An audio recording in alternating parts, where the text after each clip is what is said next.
Good morning, good afternoon, and good evening, everyone, and welcome to PERIPERI U Talks, a web series focused on sharing knowledge, creating dialogues, and enhancing capacity in disaster risk, climate change, and other related fields. PERIPERI U Talks is brought to you by the PERIPERI U partners in association with Stellenbosch University International Offices. To find out more about PERIPERI U, please visit our website, www.riskreductionafrica.org. Today, we are very much honored to have our good friend and colleague, Soichiro Yasukawa from Unesco, who will be speaking to us about Unesco's multidisciplinary approach on disaster risk reduction. But before we begin the session and before we allow Soichiro to introduce himself and the session, I just want to go over some of the etiquette of today's session. We ask all participants to please remember to please mute your microphone and turn off your video to help save on the bandwidth, as well as not to interrupt the guest speaker. Please, we encourage you to use the chat function or to raise your hand if you wish to communicate, and to post any questions that you want in the chat. There will be a question and answer session at the end of Soichiro's session. And I think with that, we will hand over to Soichiro to introduce himself and to introduce the session. Soichiro, are you ready? Yep. Perfect. Take it away. Yeah. Okay. Hi, good afternoon, good evening, maybe good morning, everybody. My name is Soichiro Yasukawa. I'm a program specialist for disaster risk reduction at UNESCO. I work at the headquarters in France, Paris. Now, I have been a program specialist in UNESCO since 2013, and have been trying to work on the global point of view on disaster risk reduction from UNESCO. But before joining UNESCO, I was in the Japanese government, mainly working on disaster risk reduction. And today I'm very honored and I'm very delighted that I am invited to the PERIPERI U Talks. And I really would like to thank the PERIPERI U and the Stellenbosch University, especially Alberto, who reached us, UNESCO, for the opportunity to talk in this PERIPERI U. And I think my colleagues from Nairobi will join maybe later in May or beginning of July for this PERIPERI U. But today I want to share with you from a global point of view what UNESCO is doing on DRR and climate change adaptations. So I'm going to spend around 35 to 40 minutes. And maybe I can start with the short video, which is about 3 minutes, which might be easier, which summarizes our DRR activities very well. So I would like to share with you the video from my computer. I hope it works.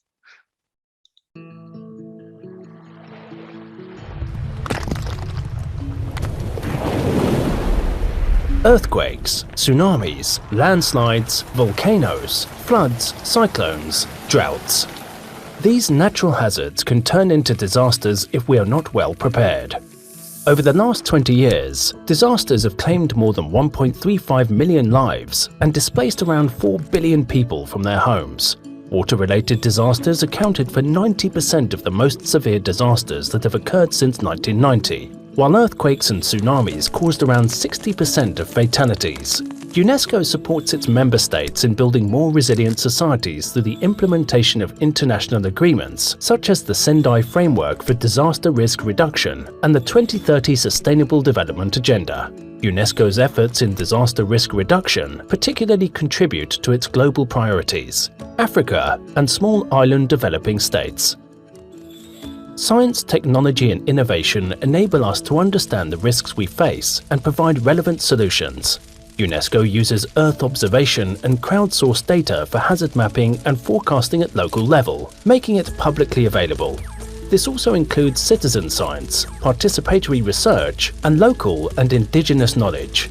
Technology also enables informing people in advance about an impending hazard, saving lives and reducing damages. UNESCO supports the strengthening of countries' capabilities in establishing, maintaining, and improving early warning systems on tsunamis, floods, droughts, and earthquakes. During earthquakes, collapsing structures are responsible for 80% of casualties. This is why UNESCO supports countries with better building codes and building control policies in order to ensure safer construction. School buildings are particularly important so that learning continuity is assured and children are protected from disaster risk. UNESCO supports countries securing learning facilities, developing school disaster management, and improving education for disaster risk reduction. Disasters affect culture in all its forms. This includes tangible and intangible heritage, the cultural and creative economy, and UNESCO-designated sites. However, all of these can also be used as a tool to address the underlying risk drivers and to support societies in preparing and responding for the impacts of disasters. Hazards are common in the natural world. UNESCO promotes the use of nature-based solutions, such as investing in soil and habitat restoration to reduce disaster risk and facilitate recovery. In the aftermath of a disaster, and together with other UN agencies and international partners, UNESCO assists countries in the post-disaster response by assessing damage and losses and in identifying recovery and reconstruction needs. To ensure the success of all these actions, it is key to engage every stakeholder in disaster risk reduction, creating healthy and safe communities. UNESCO promotes civil society engagement, such as youth and gender in DRR planning and implementation. With these global actions, UNESCO, through its sectors and field offices, and together with its network of partners and experts, helps societies to anticipate and cope with disasters, while contributing to the global efforts of the United Nations system to accelerate action towards reaching the Sustainable Development Goals.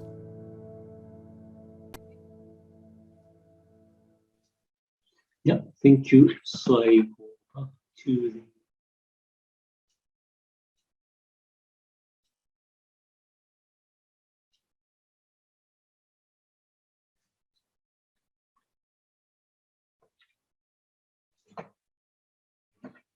so I want to share with you some present, which is very similar to the videos I just showed you, but I have more detailed information. So yeah, thank you very much again. I'm Soichiro Yasukawa. I'm a program specialist for DRR from UNESCO, and I want to share with you about global perspective on disaster risk reduction activities from UNESCO.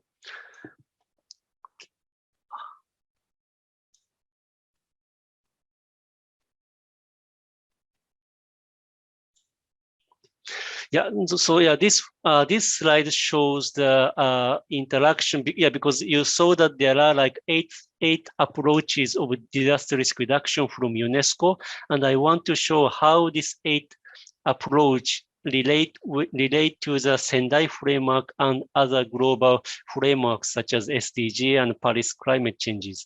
So you see on the right side the 8 thematics what we are doing, like STI, early warning system, built environment, etc.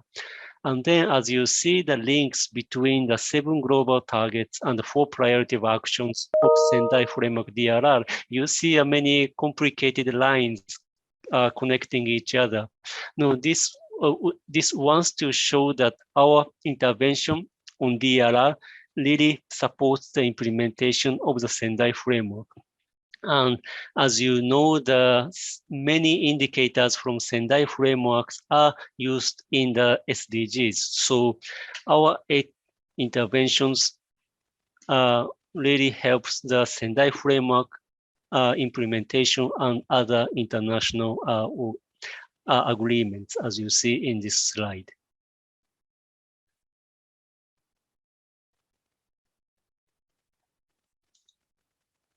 Yeah. Okay, so this shows how UNESCO works in an interdisciplinary matter to work on disaster risk reduction. In the middle, you see the 8 thematics, but on the left side, you see the different sectors in UNESCO. I'm from science sector, but we have another sectors like oceans, IOC or education, communication information, culture, social human science, and priority Africa. So we are collaborating each other from different sectors, try to work on the same topic. For example, school safety, on the number 4, we work with science and education sectors. So as you see in these complicated lines connecting each other between different sectors and 8 thematics, we try to make sure that we address the issues with interdisciplinary manners, not only by science, not only by education, not only by communications, but we try to be multidisciplinary approach to address the issues. And on the right side, yes, UNESCO is not the only UN organizations who is working on DRR. In the domain of DRR, under the coordination of UN DRR, we try to collaborate, or we try to complement each other on what we are doing. For example, early warning systems on number 2, we have a inter-UN agency platform for multi-hazard early warning systems, where we collaborate with UNDRR, WMO, and UNOSAT, UNESCO, etc. So it's not that we are competing, but we try to make sure that we make synergies or complementation each other so that we can support fully the member states which needs support on disaster risk reduction. So this one maybe I skip, but no, we have many initiatives around the globe, and I'm very happy. I'm very lucky that I can supervise or advise on the activities around the globe. Yes, so maybe I go little by little for each of the 8 thematics. So first one is early warning systems. So UNESCO wants to be not only multidisciplinary, but we also want to be multi-hazard, because UNESCO works on multiple hazards, which makes us stronger on the early warning systems. So for example, we work on earthquake, or tsunami, or flood, drought, and also ocean qualities.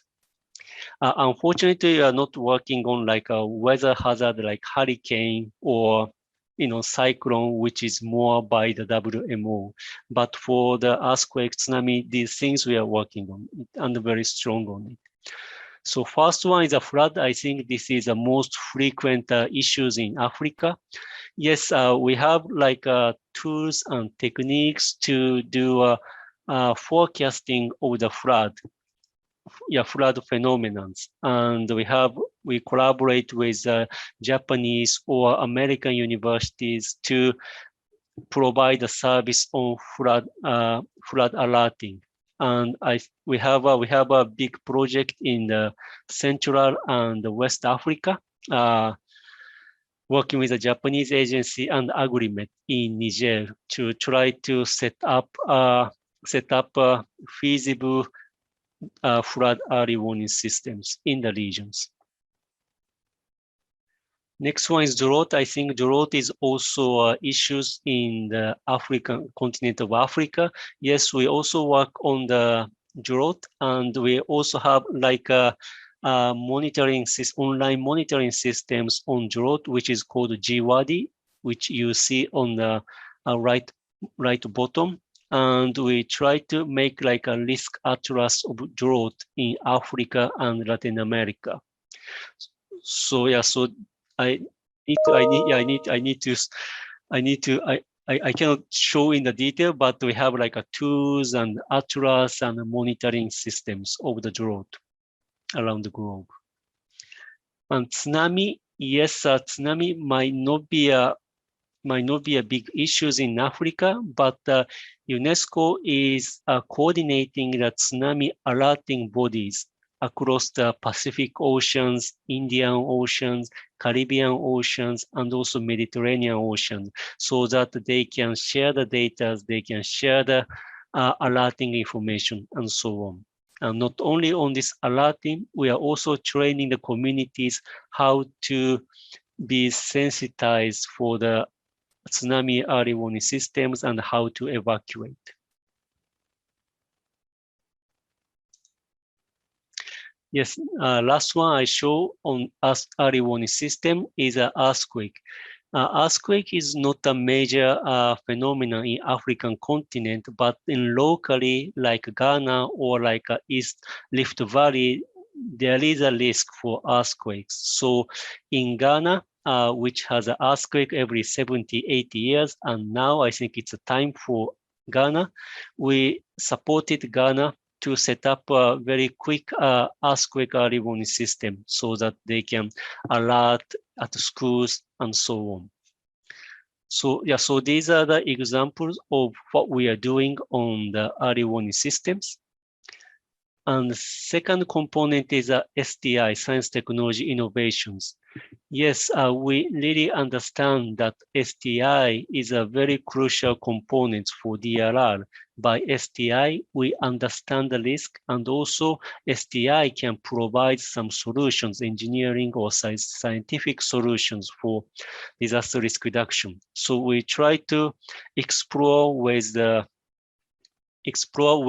experts to work on how STI can support DRR activities. And yes, UNESCO is not a university, so we are not a PhD expert by ourselves. But in order to work on STI, we set up many different scientific communities, scientific expert network. If you see it on the top, IHP is a scientific network for hydrology. IOC is a scientific network for oceanography. IGCP is an expert network on geoscience, and MAB is an expert network on biodiversity. So we try to combine different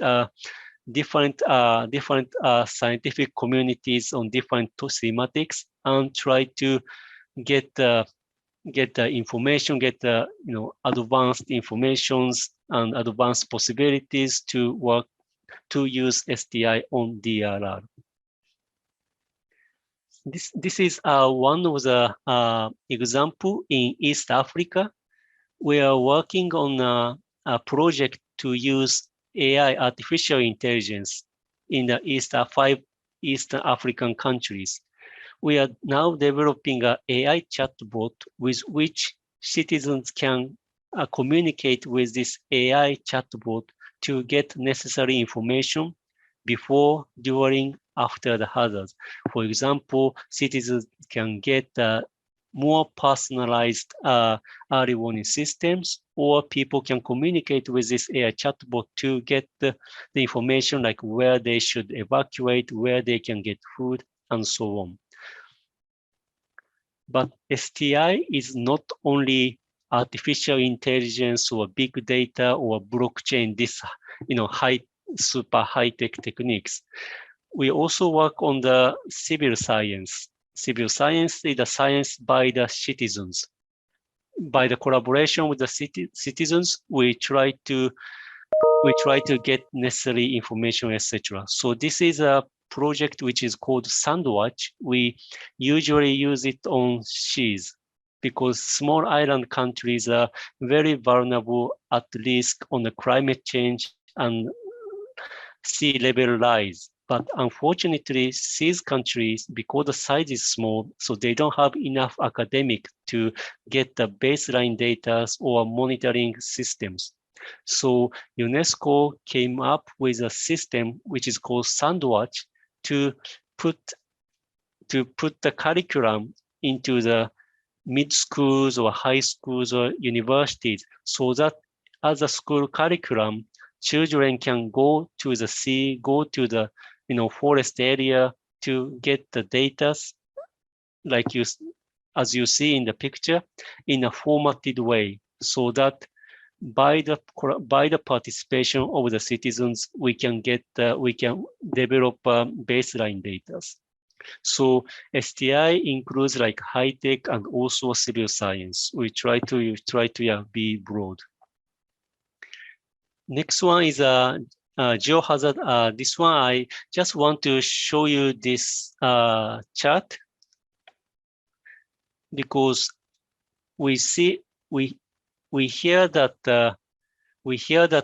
90% of hazards. We often hear that 90% of the hazards are weather related.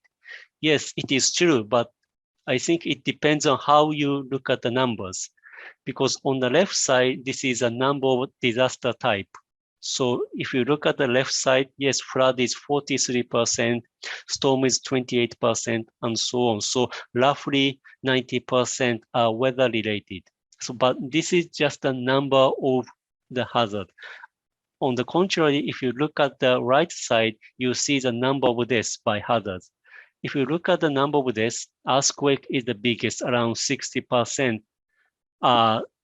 caused, 60% of the deaths are caused by the earthquake. So, which means that earthquake doesn't happen frequently, but once it happens, it kills a lot of people. So we also need to be aware that earthquake is also a big issue on DRR. Next one is education. The statistics say that every year around 175 million students are likely affected by natural hazard. And as you see, we are witnessing, I think many kids are disrupted for the educations due to the pandemic. So pandemic is also part of the Sendai framework. So the DRR community needs to think about not only for natural hazard, but also the pandemic on disaster risk reduction. And then children are very much affected by pandemic and the natural hazard. So UNESCO is working on 3 pillars mainly for the education safety. So first one is to put DRR in the education curriculum. We have a program which is called Education for Sustainable Development, ESD. This is to try to include some element on DRR and climate change to school curriculum so that the children understand what it is, and also children will take necessary actions. So we have several guidebook or analysis of the curriculums, what is the entry point so that we can put DRR and climate change into the school curriculum. Next component, second component is education in emergencies. Yes, this time emergency includes not only the natural hazard, but also the conflicts or wars, etc. But these emergencies, educations is often disrupted by the hazards or the conflict. So UNESCO tries to understand what is happening after the disasters and try to help the education is continuing to offer to the children. So yeah, so as you see on the top, our colleague is trying to get like a database so that after the conflict, after the disasters, the government can easily understand the situation on the education. So yeah, so this is a second part. And the third part is from on education school safety is about school buildings. So UNESCO developed a tool which is called VISUS to quickly assess the safety of the school buildings from earthquake, flood, hurricane, etc., which is a multi-hazard tools, risk assessment tools. And yes, and then we have been deployed VISUS in 7 countries, and in Africa, we did it in Mozambique in 2017, 2018. But we are exploring more opportunities to work on the VISUS methodologies around the globe. Okay, so ecosystem, next one, fifth one, yeah, almost ready. Fifth one is the ecosystem DRR.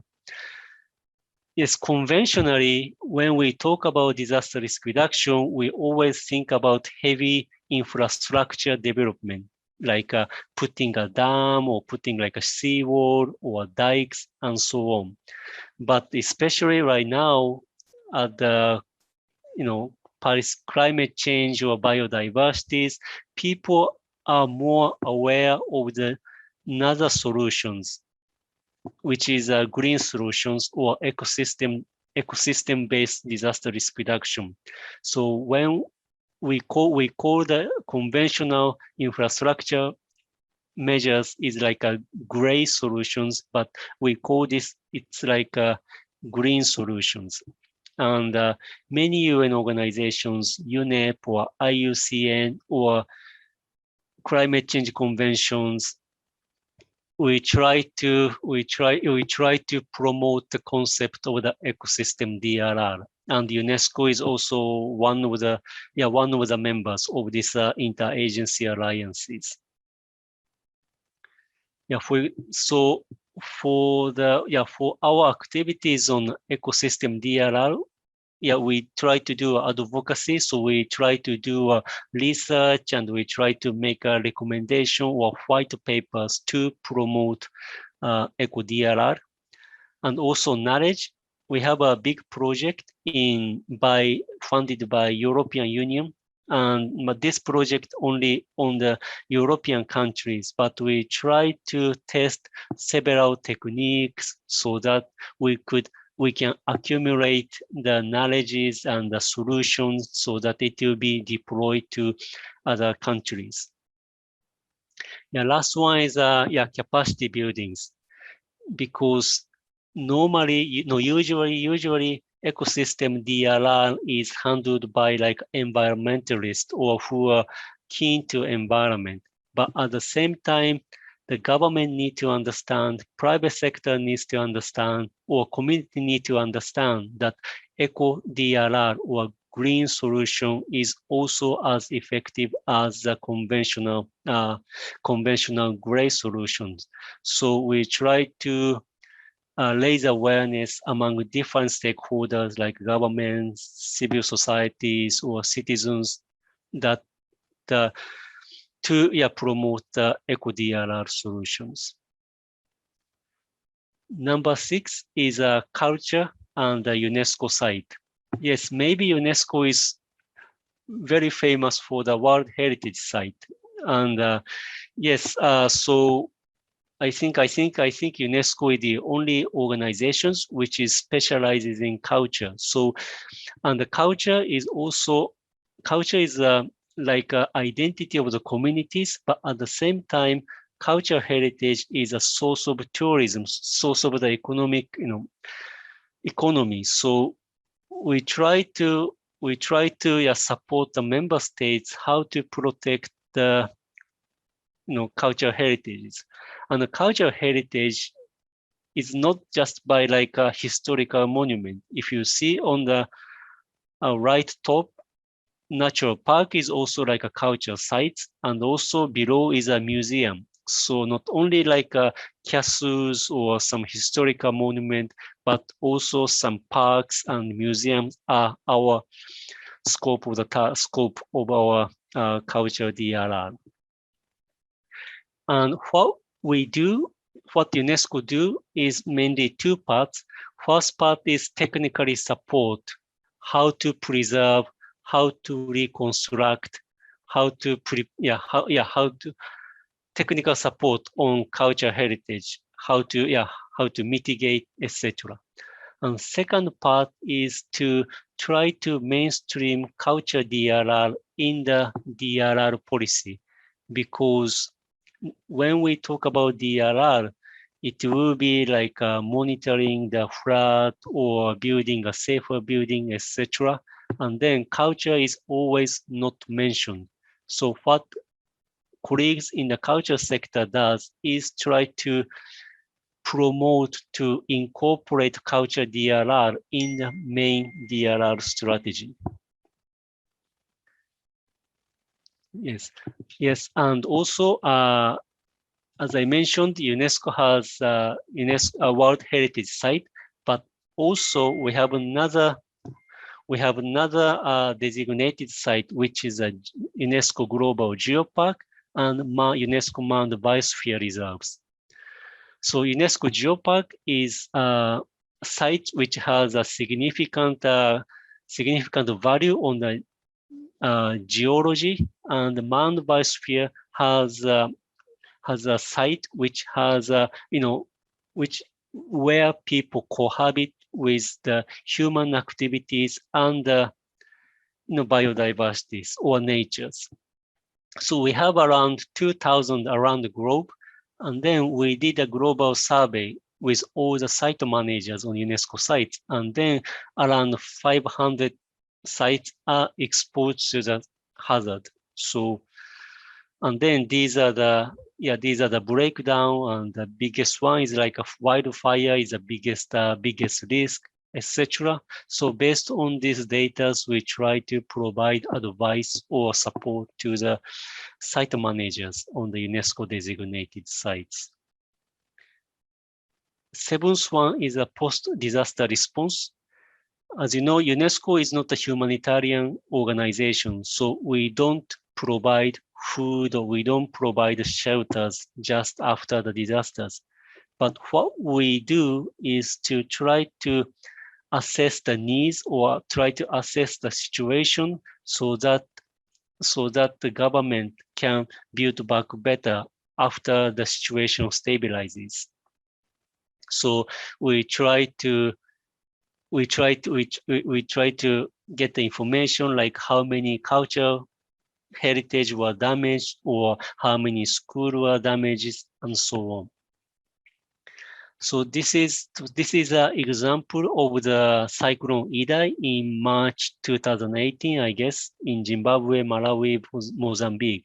So we joined the post-disaster needs assessment missions with other UN agencies to try to understand, try to risk assess the situation for future needs.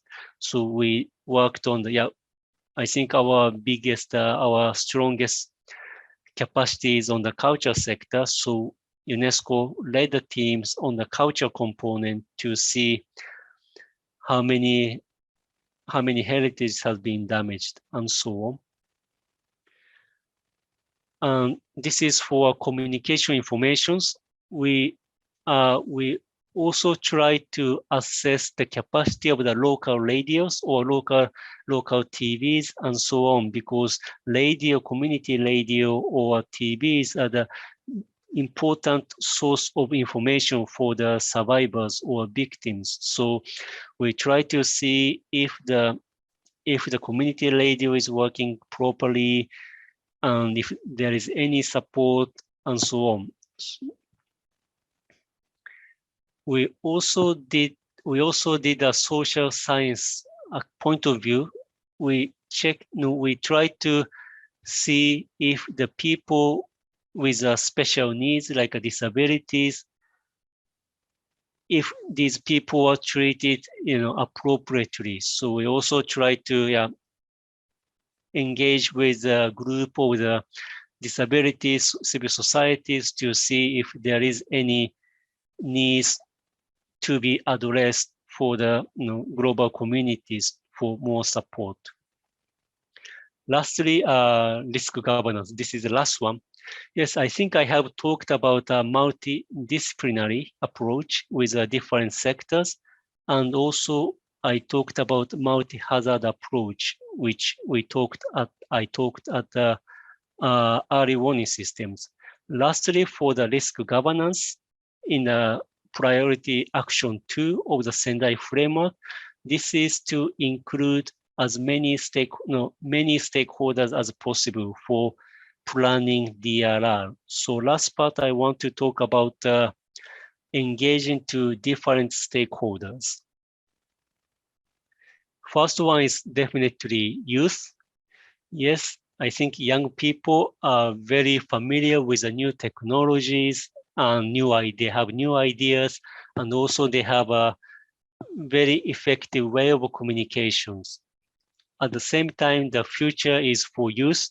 The climate change will impact more on the young people in the future. So UNESCO really thinks that we need to listen to youth, what they think, what they want to convey to old people. So UNESCO is heavily collaborating with a youth group. So for example, I have African Youth Advisory Group in Africa, which is created by African Union, but UNESCO is always willing to collaborate to work with IAB group for DRR. As you see on the left top, we asked IAB group to make a mobile education applications. And also on the right bottom, I think this is Ghana. In International Day for DRR last year, I think they IAB group organized a national quiz competition. And there is a similar organization in Asia, U Inspire. So U Inspire also made webinars and guidebook and so on. So this is the first stakeholders. Second one is not stakeholder, but memories.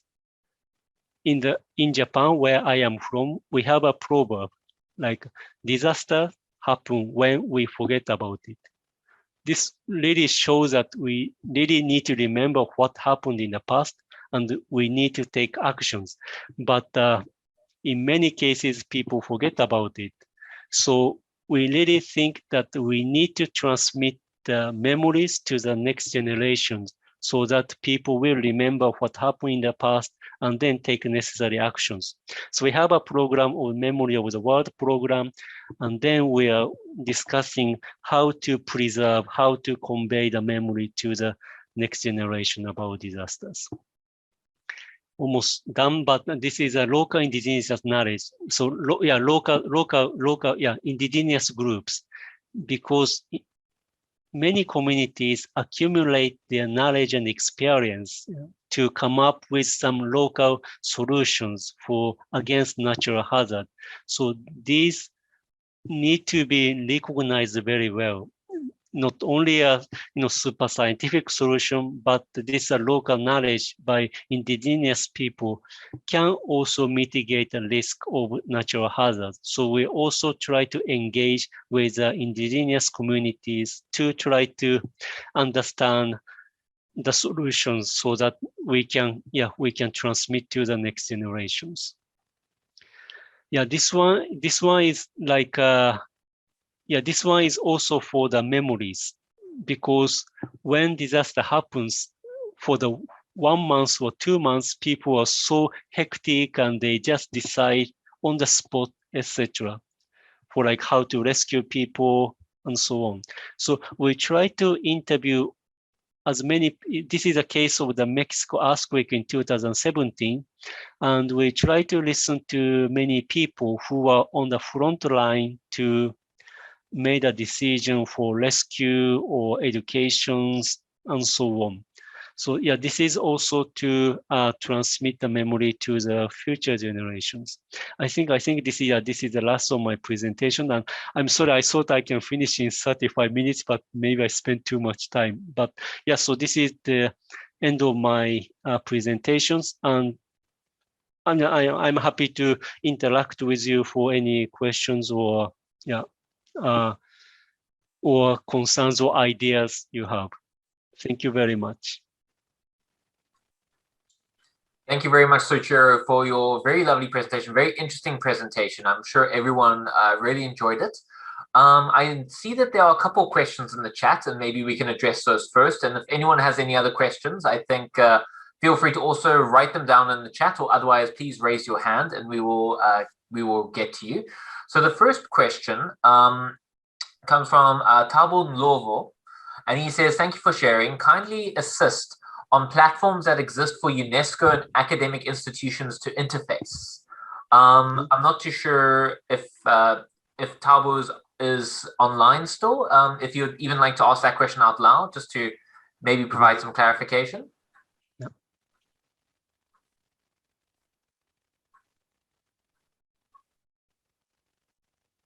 Tabo, are you still online?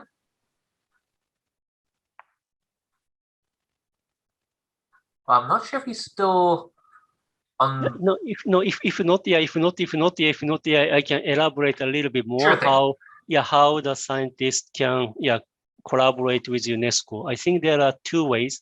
First one is I explained like hydrology expert network or oceanography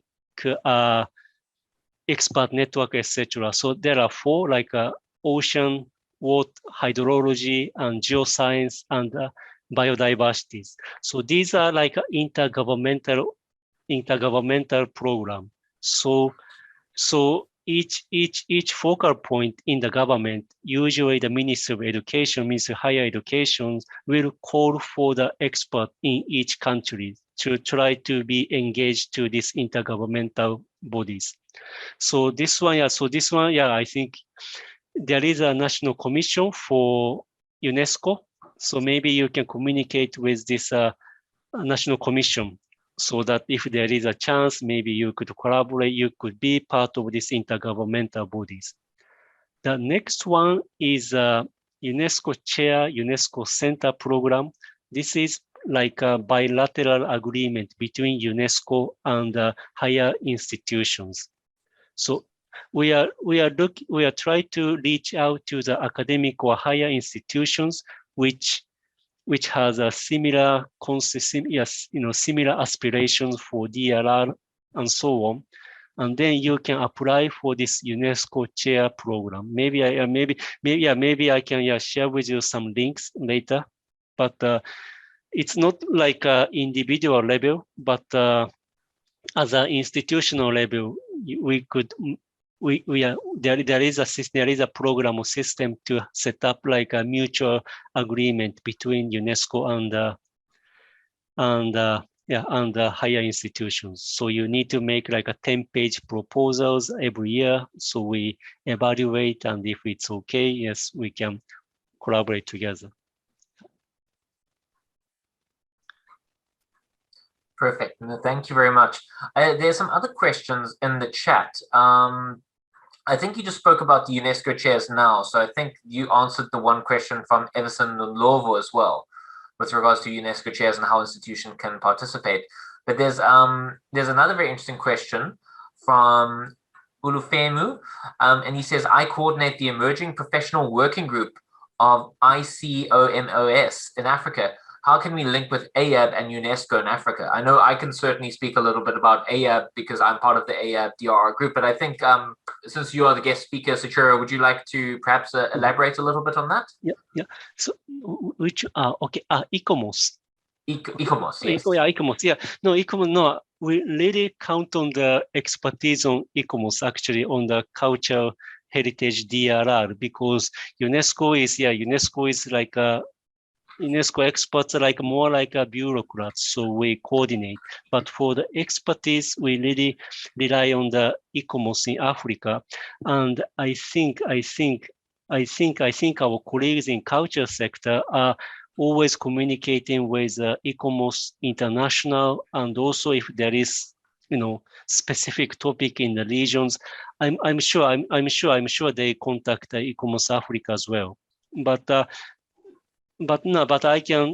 I don't know many culture colleagues in Africa, but I can just share with you some names with whom I communicated recently, so that maybe you can contact him to see any possibilities for collaborations.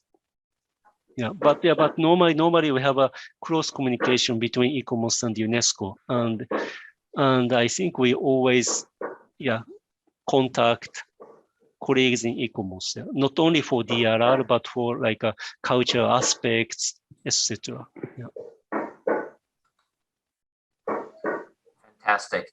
And I see that there is Jalali Benoit. He says 2 questions. I'm not sure if he's implying that he would like to ask the questions out loud. Jalali, do you have some questions that you would like to raise? Jalali, can you hear us? Yes. Hello. Hello, Jalali. Do you have some questions you would like to ask? You like to see me? Yes, of course. Yeah. Lovely to see you again, Jalali. Yes. See, from my experience, I like it when he said, education for sustainable development. This is UNESCO mandate, I believe. But, from my experience in Africa, most of it is in Africa, is that the big problem is, of course, the students and, to build a culture of disaster risk reduction. But the problem when we talk to people, the actors of disaster supposed to act on disaster risk reduction in Africa, in the administration, they need also education because they don't, they need, capacity building, or not capacity building, but education. Is it, maybe it's not in the mandates of UNESCO, but maybe we have the international community or the state should find a way to educate the people responsible for DRR in these countries. If we like to go further and really reduce the risk within the Sendai framework for disaster risk reduction for 2030. I can quickly respond to this. Yes, our primary customers of UNESCO or UN organization is the government. So we really need to collaborate with the policymakers, right? Policymakers for any kind of thing, education, DRR, or biodiversity, climate change, etc.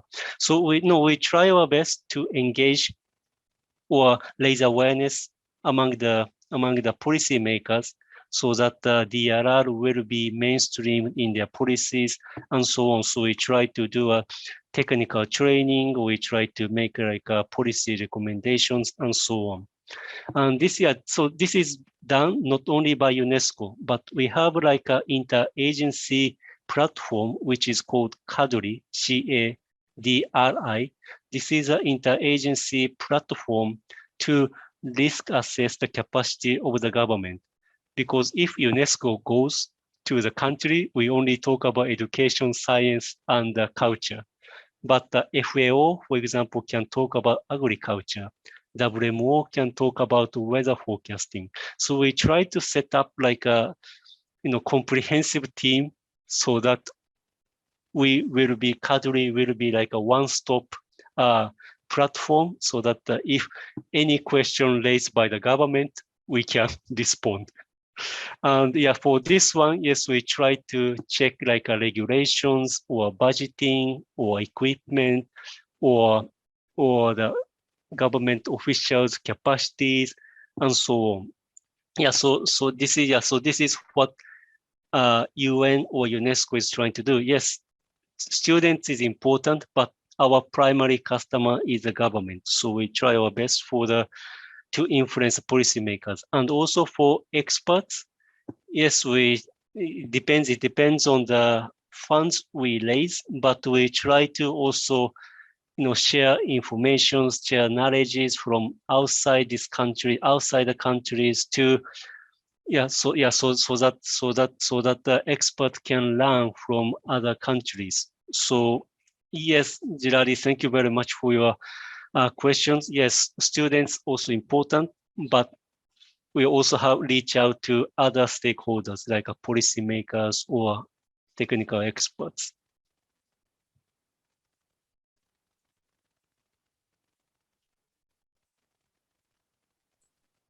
Hello. No, thank you very much, Soichiro, and thank you very much, Jalali, for your question. There's a question that's just arrived now from one of our colleagues from Madagascar, I believe, and he asks in the chat, UNESCO promotes education for DRR. You also support the creation of a mobile app in Eastern Africa. How can we work together to promote education DRR in sub-Saharan Africa, in sub-Saharan African countries like Madagascar? No, there are many ways. I think these are mobile education applications, which is developed by YAB group. I think it can be used. It can be used for this Madagascar as well. And for the East African project, yes, we are lucky to get the funding, but we are going to organize a training workshop for this AI chatbot, even though it's targeted 5 countries, countries. I think it's Kenya, South Sudan, Uganda, Tanzania, and Rwanda. But no, I'm happy that you could be, you will be joining this training workshop. And if you are interested in, I think you can talk to your friends, talk to your community that there is this kind of AI chatbot we could use, and so on. So, yeah. Perfect, thank you. I think that is just about all the questions that have been addressed on the chat. If there are any other questions, please feel free to quickly post or to raise your hand. We have only about 4 minutes left of the session, so if there are any last questions, I'll give about 30 seconds for somebody to write a question or to raise their hand. Yes, I see there's one hand. Oh, I hope I pronounced it correctly. Aritiana Fabian, would you like to ask a question?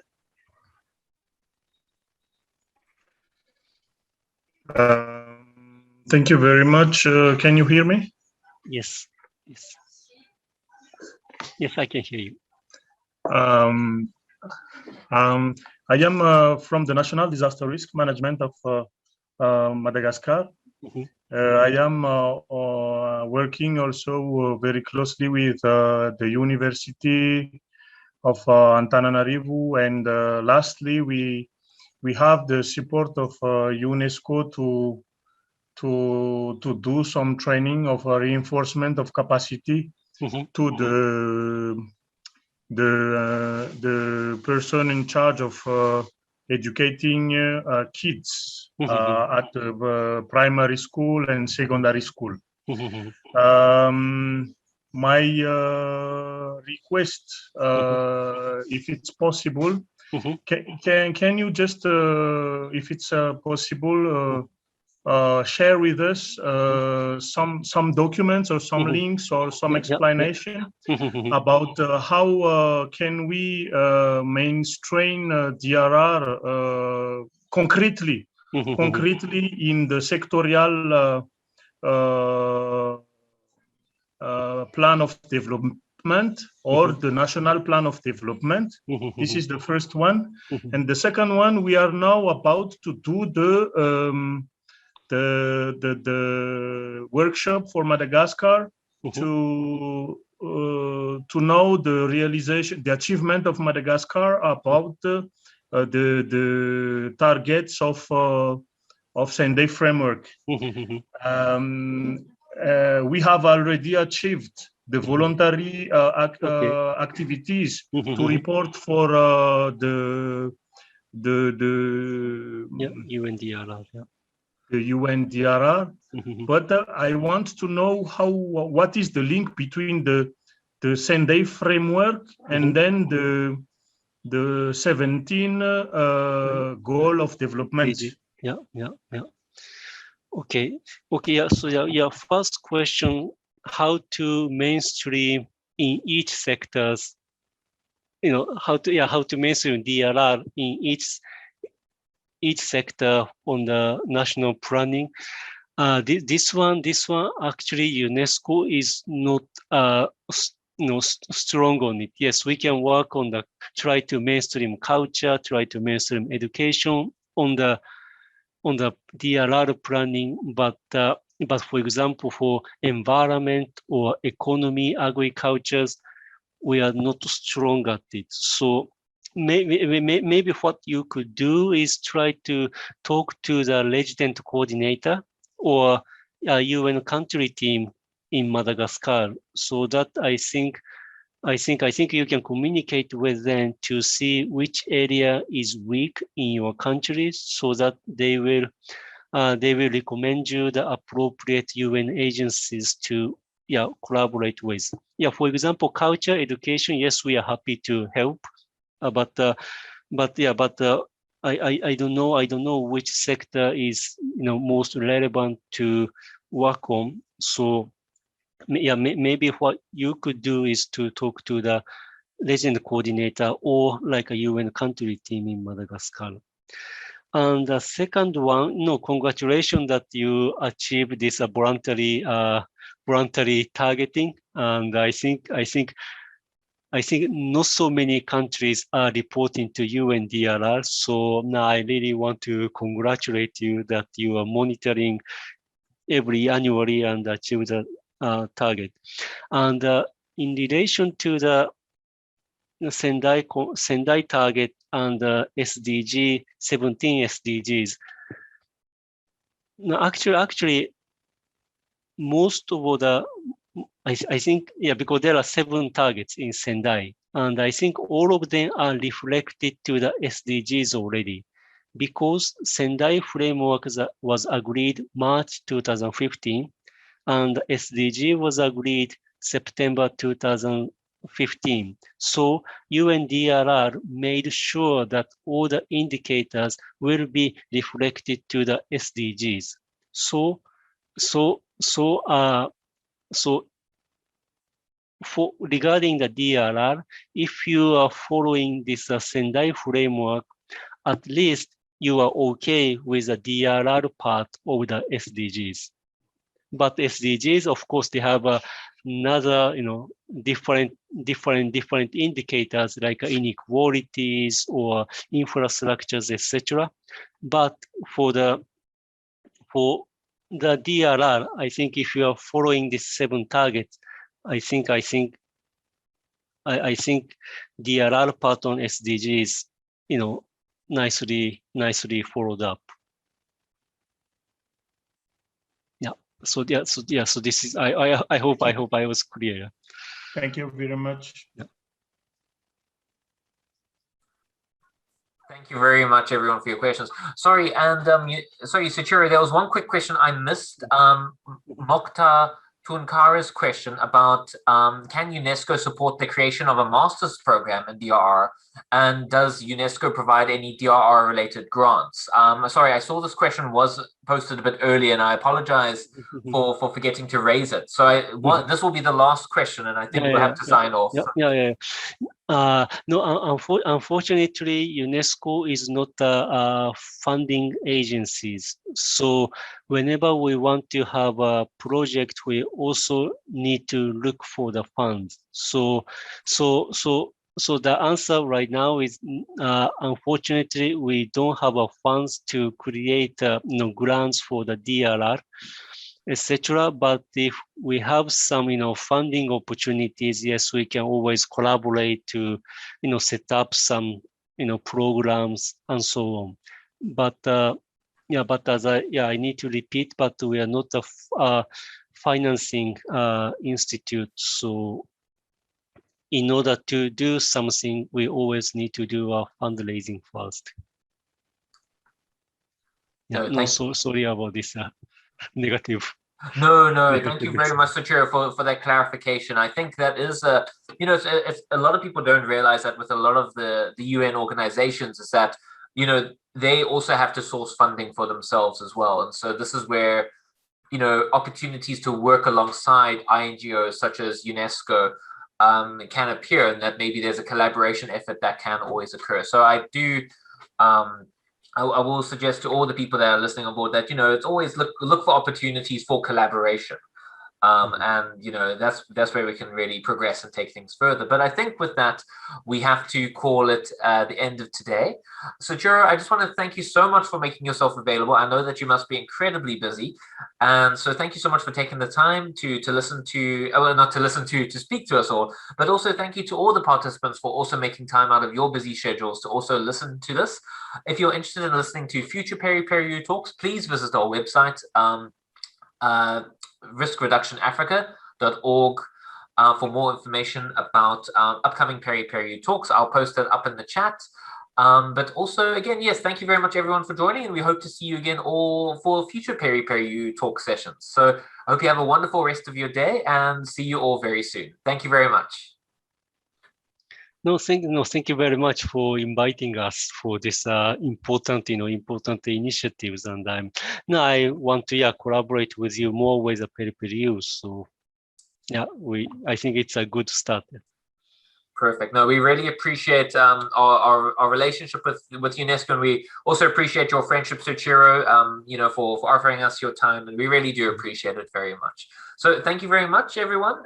Thank you very much, Soichiro. We hope everyone has a wonderful rest of your day. And if you have any other questions, please feel free to email us, and we can always post them to Soichiro. Also, I mentioned in the chat, we'll be posting a recording of this session on our YouTube page, and we will also ensure that for the participants that attended this session, we will provide a copy of the presentation as well. Thank you very much.